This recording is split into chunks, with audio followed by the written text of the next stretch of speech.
Hello students, good morning.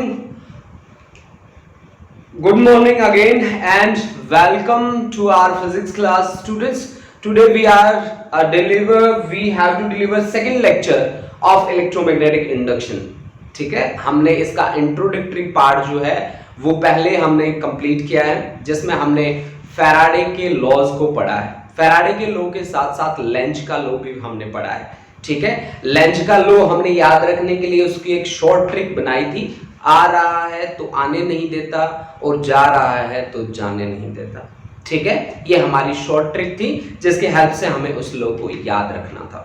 आज हमारे पास कुछ एक हटके चीज है और वो हटके हमारे पास कॉन्सेप्ट है। एक है मोशनल ईएमएफ का, जो हमारा आज का टारगेट है, और दूसरा हमारे पास है फ्लेमिंग्स राइट हैंड रूल। देखो बच्चों, फ्लेमिंग के राइट हैंड रूल को आप कैसे लर्न करेंगे।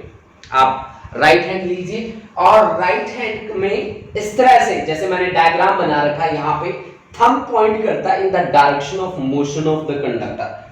फर्स्ट फिंगर मैग्नेटिक फील्ड और सेंट्रल फिंगर आपकी करंट के लिए है, that is the induced current, जो पैदा होगा इंड्यूस्ड करंट। आप ध्यान रखिए, thumb points in the direction of motion of the conductor. पहले आपने थंब जो लेफ्ट हैंड वाला लिया था वो किसके डायरेक्शन में पॉइंट करता था, फोर्स की। फर्स्ट फिंगर वहां पे भी मैग्नेटिक फील्ड था और वहां पे भी क्या था, करंट था, लेकिन ये आपके पास राइट हैंड है बच्चों, वो आपके पास लेफ्ट हैंड था।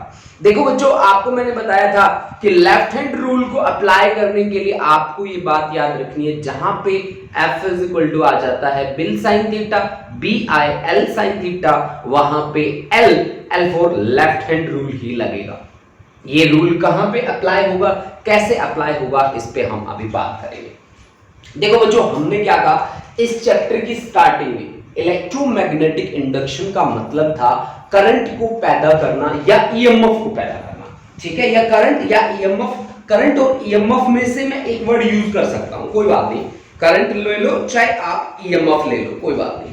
ठीक है, ईएमएफ वर्ड में क्यों यूज करता हूं ये बात शायद मैंने आपको नहीं बताई है, ये बात मैं आपको बता देता हूं। देखो बच्चों, आपने क्या किया, आपने कोईल ली थी, ऐसे एक कोईल ली थी और इस कोईल को आपने गैल्वेनोमीटर से अटैच किया था और गैल्वेनोमीटर के साथ अटैच करके आपने क्या किया कि यहां पे एक बार मैग्नेट ली, this is north pole, this is south pole, और इस बार मैग्नेट को आपने फेंक के मारा, ऐसे फेंक के मारा या इसकी मूवमेंट करी ऐसे। ठीक है, तो आपने बेसिकली मैकेनिकल एनर्जी अप्लाई करी और लेंज ने कहा कि जब हम इसको इसके सामने लेके आते हैं तो इसका फ्रंट नॉर्थ की तरह हो जाता है, जब हम इसको दूर लेके जाते हैं तो ये किसकी तरह हो जाता है, इसका फ्रंट साउथ की तरह हो जाता है। तो हमें दूर जाने के लिए भी एक्स्ट्रा फोर्स लगानी पड़ती है और पास आने के लिए भी एक्स्ट्रा फोर्स लगानी पड़ती है, and this force into displacement is nothing but equal to mechanical work, or we can say mechanical energy, and that mechanical energy is being converted into electrical energy by showing the deflection in the galvanometer। ठीक है, अब देखो बच्चों, जब आप इसको इसके पास लेके जाते हो या दूर लेके जाते हो तो गैल्वेनोमीटर क्या शो करता है, डिफ्लेक्शन शो करता है। और गैल्वेनोमीटर डिफ्लेक्शन कब शो करता है, जब उसमें से करंट पास करे। अब मान लो आपने ये तो सर्किट आपका पूरा क्लोज है, आपने इसको ओपन कर दिया, ये लो जी मैं ओपन कर रहा हूं। ठीक है, अब आप बताओ मेरे को कि जब आप इसके पास लेके आए, दूर लेके गए, तो मैकेनिकल एनर्जी तो अब भी आपने लगाई। ठीक है, और वो इसके साथ नंबर ऑफ फील्ड लाइन तो अब भी अटैच हुआ इसके साथ। तो अब वो एनर्जी किस फॉर्म में स्टोर होगी, अब वो एनर्जी स्टोर होगी किस फॉर्म में, ईएमएफ। ठीक है, अब वो एनर्जी जो स्टोर होगी वो ईएमएफ होगी। जैसे ही आप सर्किट को क्लोज करोगे, पार्टिकल एक पर्टिकुलर डायरेक्शन में फ्लो करना क्या कर देंगे, स्टार्ट कर देंगे, या यूं कहें कि वो एक अपने पूरे लूप में घूम जाएंगे उस एनर्जी की हेल्प से, यानी एनर्जी उनके पास क्या है, स्टोर है। ठीक है, वो कैसी है, वो उनकी खुद की एनर्जी है। खुद की एनर्जी को क्या बोलते हैं, ईएमएफ बोलते हैं। ठीक है, तो ईएमएफ स्टोर होगी, that's why we use the two words current और ईएमएफ। ठीक है बच्चों। तो अब देखो मैंने अपनी बात को क्या कहा, electromagnetic induction is the phenomena of generating current और EMF by changing magnetic field ना, मैग्नेटिक फील्ड को चेंज करके इलेक्ट्रिक करंट को जनरेट करना या ईएमएफ को जनरेट करना क्या कहलाता है, इलेक्ट्रोमैग्नेटिक इंडक्शन कहलाता है। अब देखो स्टूडेंट्स, अब मुझे किस पे बात करनी है। सबसे पहले मैंने राइट हैंड रूल को एक्सप्लेन किया। फ्लेमिंग का right hand rule specially induced current के लिए काम करता है। इंड्यूस किसके कारण हुए हैं, मैग्नेटिक फील्ड के कारण हुए हैं। मैग्नेटिक फील्ड में वेरिएशन के कारण ये करंट क्या होते हैं, पैदा होते हैं। ठीक है बच्चों, देखो मेरा जो टारगेट है वो सीधा है, मैं बहुत ज्यादा बढ़ा चढ़ा के बातें नहीं कर रहा, मैं सीधी बात कर रहा हूं। सीधी बात ये है, मैग्नेटिक फील्ड की वैल्यू को चेंज करोगे तो करंट और ईएमएफ इंड्यूस होगी, और इस फिनोमेना को आज हम स्टडी करने वाले हैं कंप्लीटली। इस पूरे चैप्टर में हम यही करेंगे बेसिकली। ठीक है, अब देखो बच्चों हमने क्या कहा, फ्लेमिंग का जो राइट हैंड रूल है इसे थंब पॉइंट करता है in the direction of motion of the conductor, first finger in the direction of magnetic field and central finger in the direction of induced current. ठीक है, तो इसको मैं एज इट इज रखता हूं बच्चों। ठीक है, जहां जहां मेरे को यूज करना होगा वहां वहां मैं इसका यूज धड़ाले से करता जाऊंगा। ठीक है, अब देखो बच्चों सबसे पहला आर्टिकल हमने उठाया मोशनल ईएमएफ। मेरे पास ये कंडक्टर है P Q R S, P Q R S मेरे पास एक कंडक्टर है। इस कंडक्टर को हमने एक मैग्नेटिक फील्ड में रखा है। This is the direction of magnetic field, और वो मैग्नेटिक फील्ड कैसा है, इनवर्स है। ठीक है ना, आपके पास इस तरह का एक स्लिट है, मान लो इस तरह का। ठीक है, ये है आपके पास, और इस पे आपने मैग्नेटिक फील्ड कुछ इस तरह से लगाया है, इस तरह से मतलब अंदर की तरफ ऐसे। ये आपने रख रखा है as it is, magnetic field आपने लगा रखा है ऐसे। ठीक है बच्चों, अब देखो बच्चों, अब हमें क्या करना है, अब मैंने इसको खींच के इस मैग्नेटिक फील्ड से बाहर निकालना है। मान लो मैंने यहां इस कॉर्नर पे QR पे फोर्स लगाई F, और इसको मैं R से R' तक लेके गया। R' मैंने मान लिया कितना, dx मान लिया। भाई बच्चों यहां पे कितना मान रखा है, हाँ जी dx मैंने मान लिया। तो मैंने इसको खींच के बाहर निकाला dx से, मैग्नेटिक फील्ड से बाहर निकाला है मैंने dx लेंथ से। अब देखो बच्चों हमने यहां पे माना है PS ये is equal to QR is equal to L, ये L हमने माना है, ये dx हमने माना है, यानी कि एरिया में हमने कितना चेंज कर दिया, change in area, length into breadth. तो change in area dA is equal to L dx। देखो बच्चों मैं चेंज इन एरिया क्यों निकाल रहा हूं, इसके पीछे एक लॉजिक है। अब देखो सबसे पहली बात मैंने क्या कहा, मैंने कहा कि मेरे पास है ना इस तरह की एक कंडक्टिंग स्लैब है। उस कंडक्टिंग स्लैब को मैंने ऐसे मैग्नेटिक फील्ड में रखा है जिसकी डायरेक्शन कुछ इस तरह है, इस तरह है। ठीक है, अगर आप इस एरिया का नॉर्मल ड्रॉप करोगे, इस एरिया का नॉर्मल ड्रॉप करोगे, तो इस एरिया का नॉर्मल और मैग्नेटिक फील्ड सेम डायरेक्शन में होंगे, यानी कि एरिया की डायरेक्शन और मैग्नेटिक फील्ड की डायरेक्शन क्या हो जाएगी, सेम हो जाएगी। सेम हो जाएगी तो थीटा कितना आ जाएगा, 0। अब आप मेरे को बताओ कि आपका जो माइकल फैराडे था उसका जो सेकंड लॉ था वो कहता था कि इंड्यूस्ड ईएमएफ है ना वो किसके बराबर होती है, d phi by dt, और phi मैग्नेटिक फ्लक्स है। मैग्नेटिक फ्लक्स क्या होता है, ba cos थीटा। आप कह रहे हो आप कि एरिया का नॉर्मल, ठीक है, और मैग्नेटिक फील्ड सेम डायरेक्शन में, तो cos 0 की वैल्यू 1 होती है। आपके पास बचा d by dt of ba। यहां पे कांस्टेंट मैग्नेटिक फील्ड आपने अप्लाई कर रखा है, तो बाकी क्या बचेगा, da by dt। यहां पे भी ऐसा ही कॉन्सेप्ट किया गया कि according to the definition, according to Michael Faraday's second law, EMF induced EMF का मैग्नीट्यूड होता है d phi by dt। phi यहां पे है मैग्नेटिक फ्लक्स, मैग्नेटिक फ्लक्स। अब मैग्नेटिक फ्लक्स की वैल्यू होती है ba cos थीटा। cos आपके पास है, थीटा कितना था, 0। cos 0 की वैल्यू होती है 1, तो आपके पास बाकी क्या बचा, b को बाहर ले लीजिए जैसे हमने वहां पे लिया है, da by dt। da की वैल्यू है L dx, डीए की वैल्यू हमने डायरेक्ट रखी एल dx, ठीक है, एल को बाहर लिया, dx बाय dt क्या होता है वेलोसिटी। तो अब आपके पास ईएमएफ कैसे आई है, जो वेलोसिटी से अटैच है। वेलोसिटी से अटैच होने के कारण ही हमने इसको क्या कहा है, मोशनल ईएमएफ कहा है। वेलोसिटी से अटैच होने के कारण ही हमने इसको क्या कहा है, मोशनल ईएमएफ कहा है। मोशनल ईएमएफ हमने इसीलिए इसको कहा है, ठीक है बच्चों। मोशनल ईएमएफ कहने का रीजन भी यही है कि हमारी जो ईएमएफ है that EMF is BLV, that is associated with velocity, velocity के साथ एसोसिएट है, इसीलिए हमने इसको क्या कहा है, मोशनल ईएमएफ कहा है, ठीक है बच्चों। तो आप इसे नोट कर लें, और किसी बच्चे को डाउट है तो प्लीज एक बार कमेंट बॉक्स में आए और कमेंट बॉक्स में आके बता दें कि सर मुझे डाउट है। अगर डाउट नहीं है तो फिर हम आगे बढ़ते हैं, ठीक है। तो कमेंट बॉक्स में आए और एक बार बता दें मुझे कि क्या क्लियर है या नहीं है।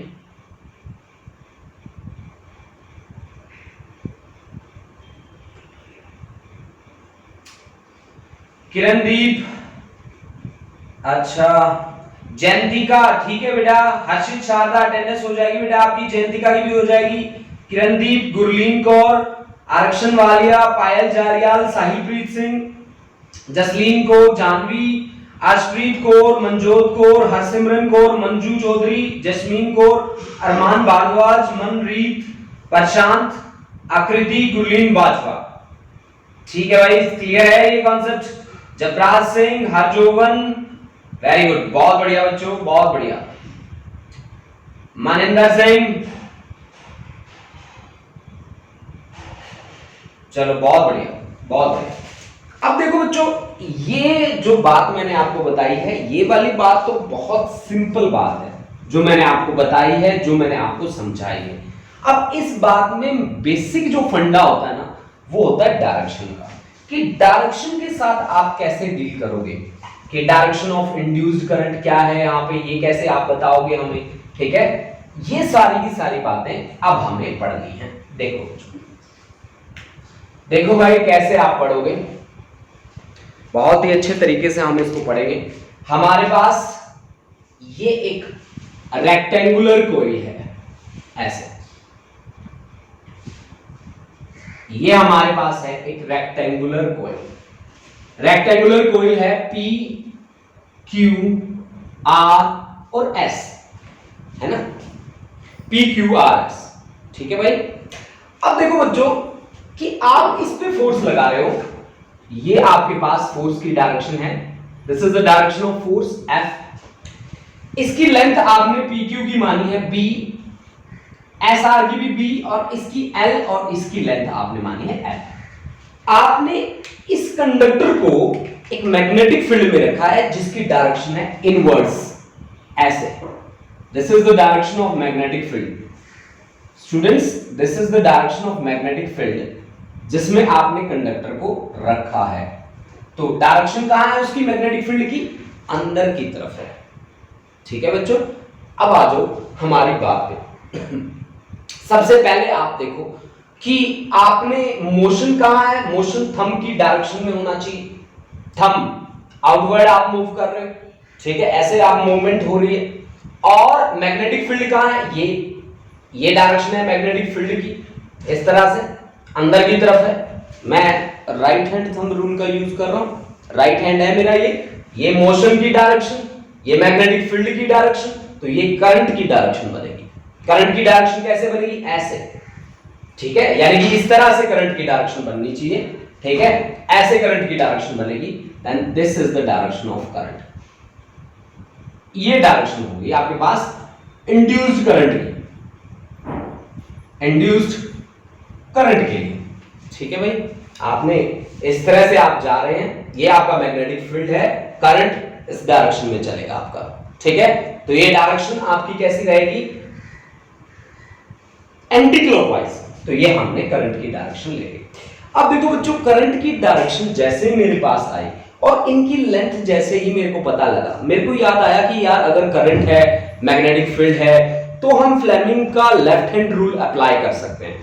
आपको ध्यान होगा F is equal to BIL sin theta, इस पे लगता है फ्लेमिंग का left hand rule, left hand rule. अब बच्चों आप देखो कि PS conductor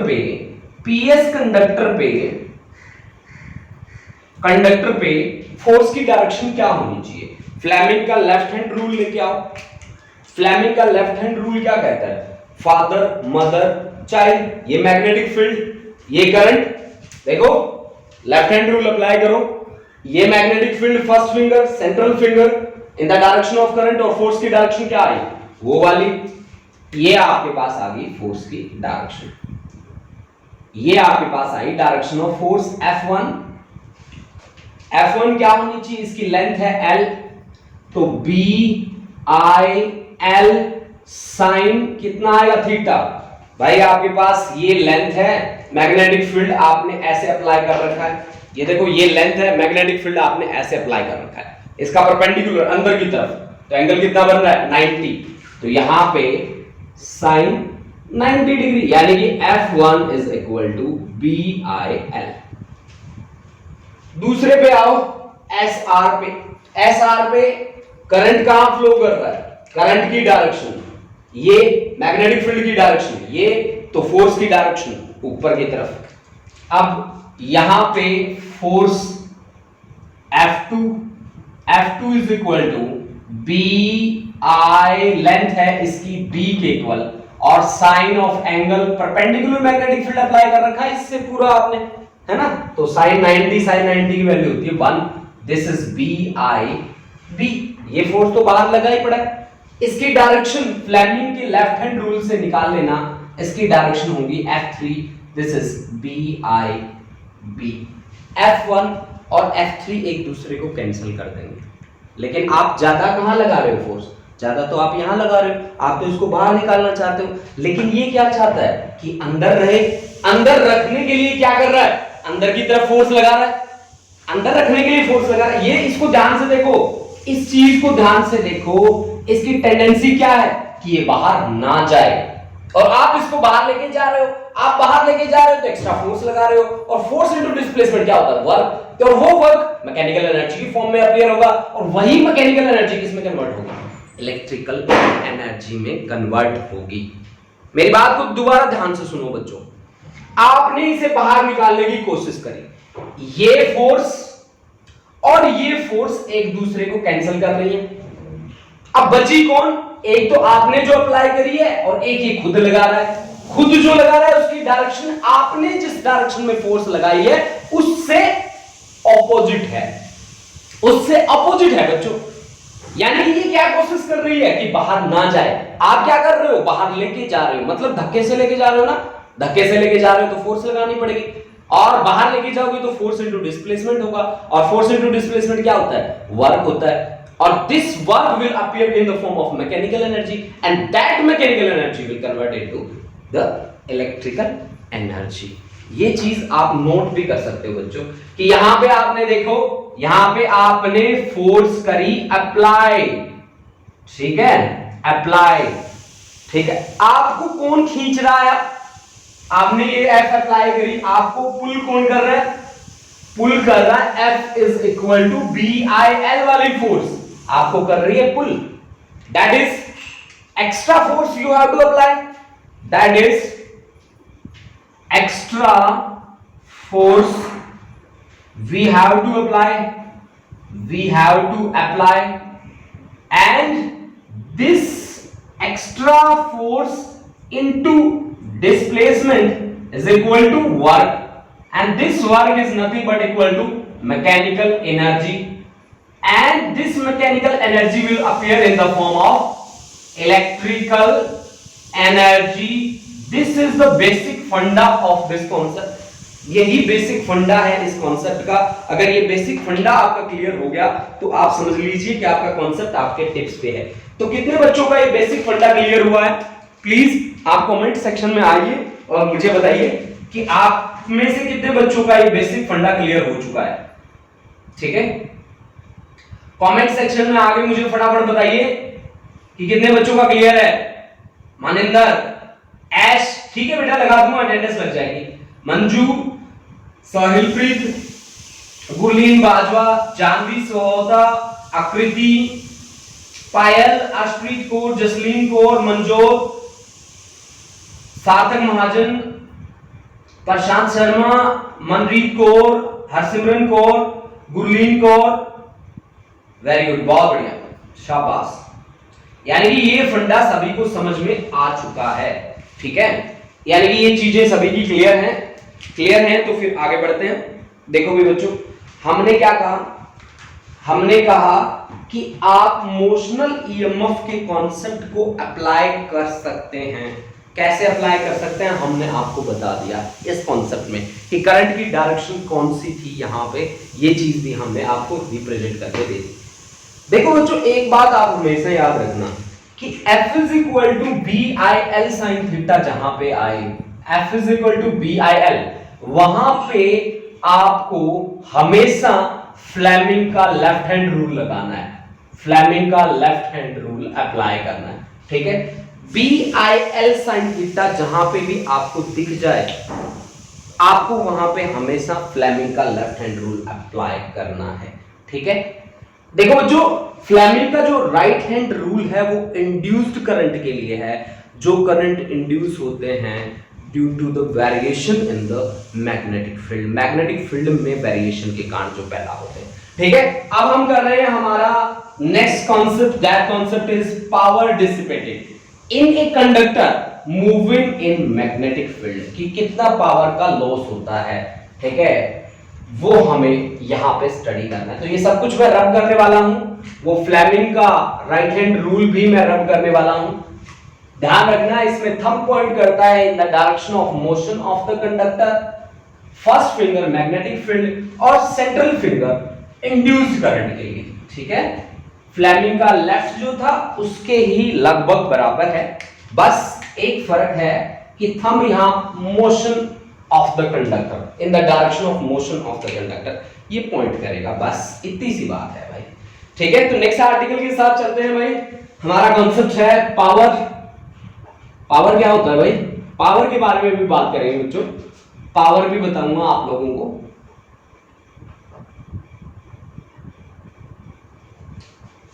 in a conductor moving in magnetic field, conductor moving in magnetic field,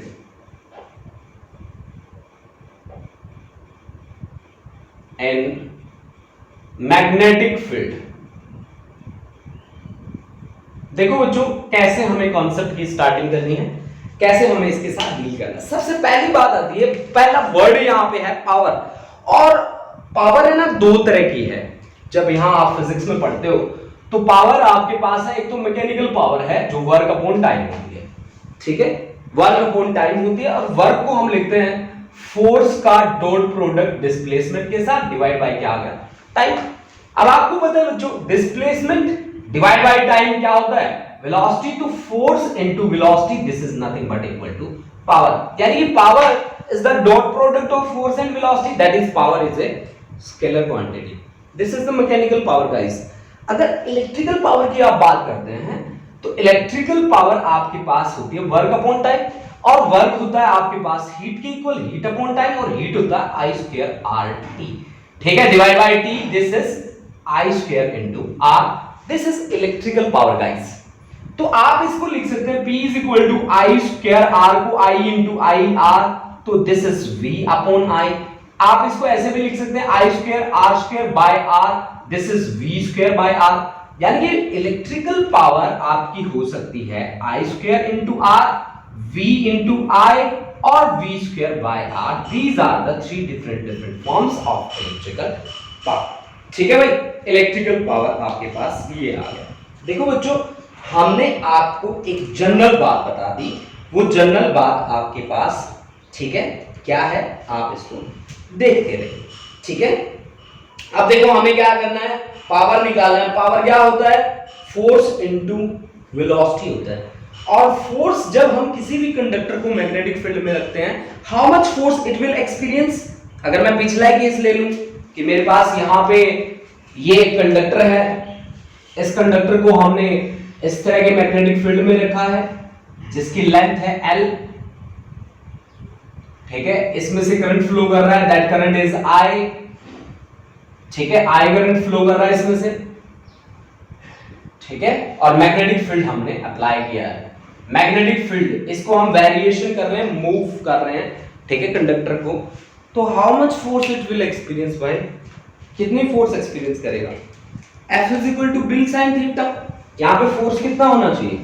F is equal to B, current है इसमें I, L साइन थीटा, हमने कहा परपेंडिकुलर मैग्नेटिक फील्ड अप्लाई किया है, तो फोर्स कितनी आ गई? B I L.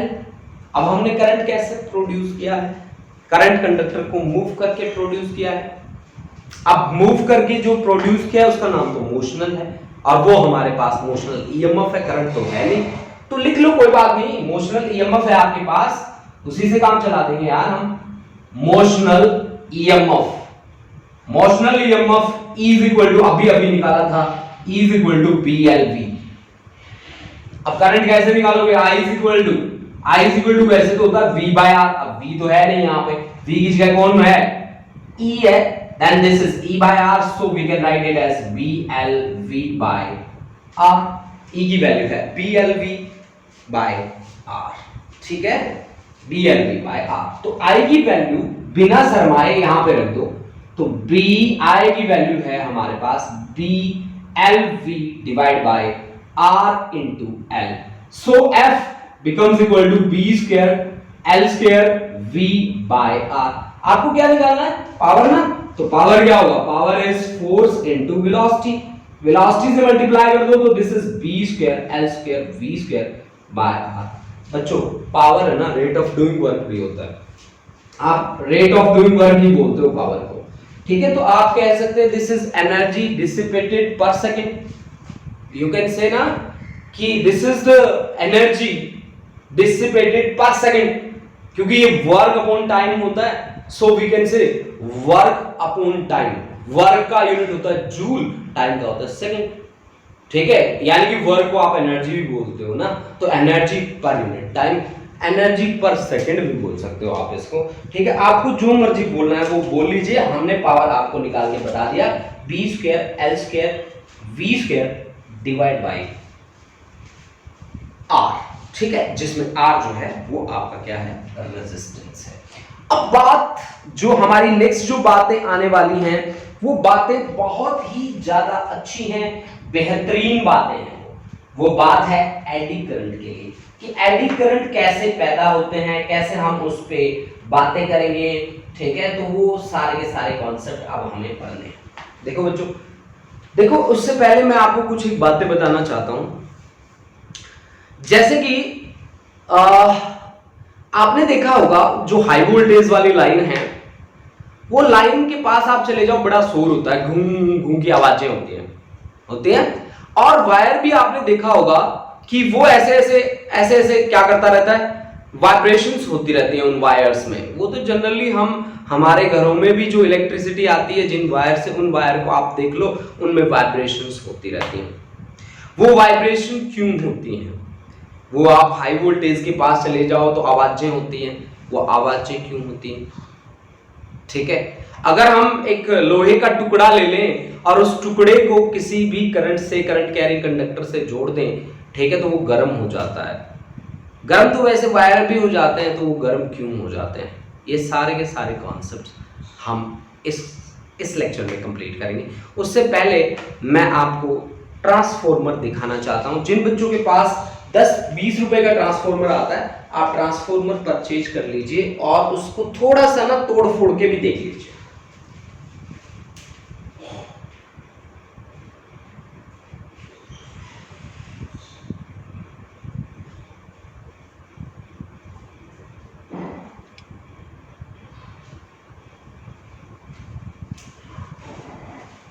देखो बच्चों, मेरे पास ये ट्रांसफॉर्मर है, देखो 0 to 12 वोल्ट और 9 वोल्ट के लिए है, 0 to 12 वोल्ट, ठीक है। ये है मेरे पास एक ट्रांसफॉर्मर। मैं इसको अब थोड़ा सा ओपन कर देता हूं, वैसे मेरे पास कोई चीज होगी तो मैं आपको दिखा दूंगा, अदरवाइज मैं कल इसका डेमो दे दूंगा आपको, ठीक है। कल हम इसको पूरा कंप्लीट ओपन करके देखेंगे क्योंकि आगे हमें ट्रांसफॉर्मर का ही कॉन्सेप्ट पढ़ना है, इसमें किस तरह से वर्किंग होती है वो सारी की सारी हम नेक्स्ट टाइम डिस्कस कर लेंगे। देखो अब मेरा जो कॉन्सेप्ट है वो कॉन्सेप्ट पे आने की मैं कोशिश करता हूँ फिर से। एडी करंट क्या होते हैं, किस तरह से पैदा होते हैं और कैसे हम एक्सप्लेनेशन उसकी देंगे। देखो बच्चों, एडी करंट से पहले आपको ये बात क्लियर होना चाहिए कि अगर हम मैग्नेटिक फील्ड की वैल्यू को चेंज करते हैं तो करंट हमेशा इंड्यूस होता है, ठीक है। और उस इंड्यूस्ड करंट की डायरेक्शन के लिए हम फ्लेमिंग के राइट हैंड रूल का यूज करते हैं। और फ्लेमिंग का राइट हैंड रूल हमें क्या कहता है कि thumb points in the direction of motion of the conductor, ठीक है, first finger in the direction of magnetic field and central finger in the direction of induced current. This is Fleming's right hand thumb rule, ठीक है। Fleming का right hand rule हमें क्या कहता है, वो कहता है कि thumb points in the direction of motion of conductor, first finger magnetic field और सेंट्रल फिंगर हमारी केस में करंट के डायरेक्शन में। और कैसे करंट होंगे, इंड्यूस्ड करंट होंगे। अब हमारे पास कॉन्सेप्ट है एडी करंट का कि एडीज क्या होता है। देखो इस बात को बिल्कुल समझ लेना, बहुत ही इजी कॉन्सेप्ट है। एडी करंट होते हैं, आपको पता है ना करंट की क्या प्रॉपर्टी होती है कि ये higher potential to lower potential move करता है। लेकिन पहले करंट है ये ऐसे जिनको बोला जाता है सर्कुलेटिंग करंट, ठीक है भाई, पूरा सर्कल कंप्लीट करते हैं ये सर्कुलेटिंग करंट, सर्कुलेटिंग करंट, ठीक है, सर्कुलेटिंग करंट, ठीक है, सबसे पहली बात। अब दूसरी बात, करंट के पैदा होने के लिए जरूरी बातें स्टार्ट करते हैं। देखो बच्चों, आपने अब तक क्या पढ़ा है कि हमारे पास एक कॉइल थी ऐसे, ठीक है ना, और इस कॉइल को हमने गैल्वेनोमीटर से अटैच कर रखा था। यही बात इसका बेसिक फंडा है बस, ठीक है। कहीं आप सोचो कि बहुत बड़ा छापा होने वाला, कुछ नहीं होने वाला, ये इसका बेसिक है। ये गैल्वेनोमीटर हमने अटैच किया इसके साथ, इसके पास हमने रखी एक बार मैग्नेट, ये नॉर्थ पोल और ये साउथ पोल, इसके साथ ही मैग्नेटिक फील्ड लाइन एसोसिएट थी ऐसे ऐसे, ये मैग्नेटिक फील्ड लाइंस थी। हमने इसको दूर किया, नजदीक लेके गए, नंबर ऑफ फील्ड लाइंस को हमने चेंज किया। सीधी भाषा में बात करूं तो फ्लक्स को चेंज किया। फ्लक्स को चेंज करने के कारण गैल्वेनोमीटर ने डिफ्लेक्शन शो किया और मेरा कॉन्सेप्ट बना, फैराडे लेंज ने मेरे को बताया कि E is equal to minus of d phi by dt, E is equal to minus of d phi by dt, यानी कि EMF will induce whose value is negative of rate of change of flux with respect to time। Negative क्यों कहा, क्योंकि जिस direction में flux में change होगा उसके अपोजिट डायरेक्शन में EMF और करंट इंड्यूस होंगे।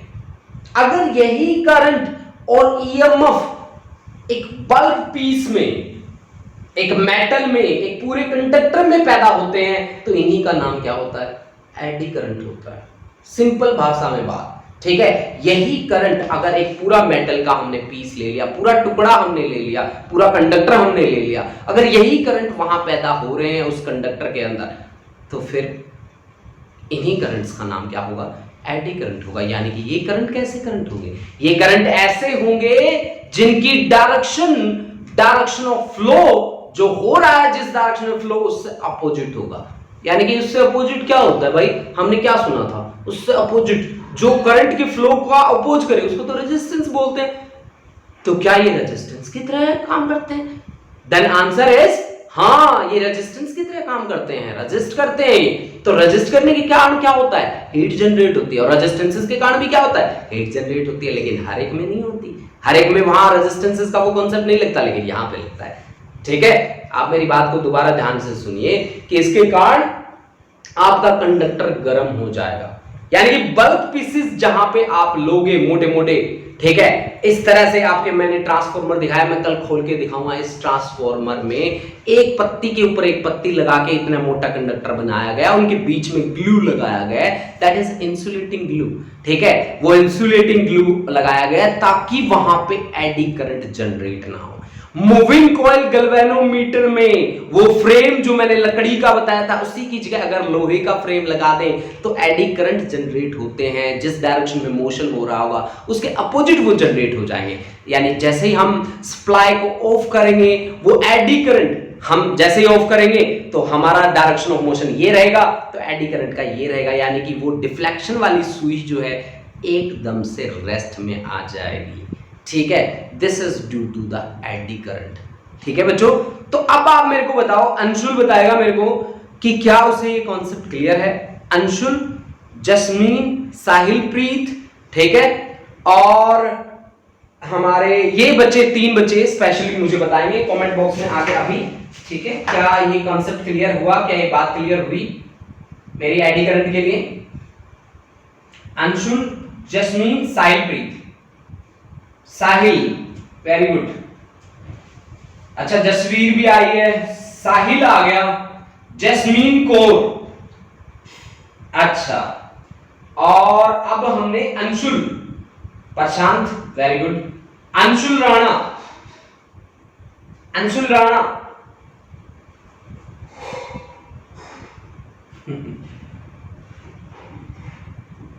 गुरलीन बाजवा, वेरी गुड, बहुत बढ़िया।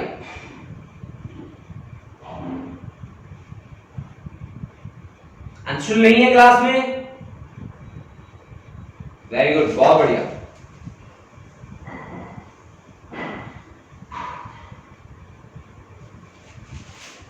That's good. देखो बच्चों, अब देखो हमने क्या कहा, एडी करंट। एडी करंट को हमने क्या कहा, current induced in the bulk pieces of the conductor. Current induced, ये इंड्यूस्ड करंट है भी बच्चों, in the bulk pieces of conductor, current induced in bulk pieces of conductor कब इंड्यूस होते हैं? when amount of magnetic flux, when amount of magnetic flux linked with them changes। ठीक है, जब मैग्नेटिक फ्लक्स जो लिंक है वो change होगा तब ये करंट इंड्यूस हो गई। तो एडी करंट आपके पास क्या होना चाहिए, I is equal to eddy current. Eddy current आपका क्या होना चाहिए, I is equal to EMF divide by resistance, that is this should be d phi by dt और into 1 by r। This is nothing but equal to eddy current. ये आपके पास क्या होगा, eddy current होगा। ठीक है, एडीज, दिस इज एडीज आपने देखे वैसे पानी के अंदर भंवर बनते हैं, भंवर। आप हिंदी जानते नहीं होंगे बहुत सारे बच्चे, लेकिन मैं आपको बताता हूँ एक और चीज। देखो, अगर हम मान लो कोई भी नदी जा रही है, उसमें एक होल करते हैं, तो उसका जो पानी गिरेगा नीचे, मान लो गिरेगा और गिरते ही उठेगा, गिरते ही उठेगा, जहां गिर रहा है ना वहां आप देखो, वहां जो बनते हैं उसको बोलते हैं भंवर। जो वेव्स, जैसे कि जवार भाटा आता है, ठीक है, वेव्स जो जनरेट होती है जैसे ऊपर उठती हैं एकदम, है ना, उनको बोलते हैं एडीज, है ना, एकदम गिर के ऊपर उठना, उनको बोलते हैं एडीज। तो एडी, पानी में जो एडीज बनते हैं उन्हीं की तरह यहां पे एडी करंट बनेंगे। ठीक है, एडी करंट बनेंगे। इसके एग्जाम्पल आपने देखे ही हैं, बेस्ट एग्जाम्पल इनके आपने देखे हैं कहां, जो वायर, जो हाई वोल्टेज वाले वायर होते हैं उनमें आवाज आती रहती है और वाइब्रेशंस होती रहती हैं, उन वाइब्रेशन का रीजन भी क्या होता है, एडी करंट होता है। तो कल का लेक्चर हमारा स्पेशली रहेगा एडी करंट के फीचर्स के बारे में, इनके ड्रॉबैक्स के बारे में, इनके प्लस पॉइंट क्या रहेंगे, इनके बारे में हम कल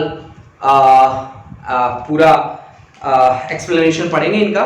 ठीक है, और जो बच्चे यहाँ पे जैसे कि आप प्रॉक्सी अटेंडेंस बोल के निकल जाते हो, ठीक है, तो मैं हर बच्चे को पॉइंट आउट कर लूंगा।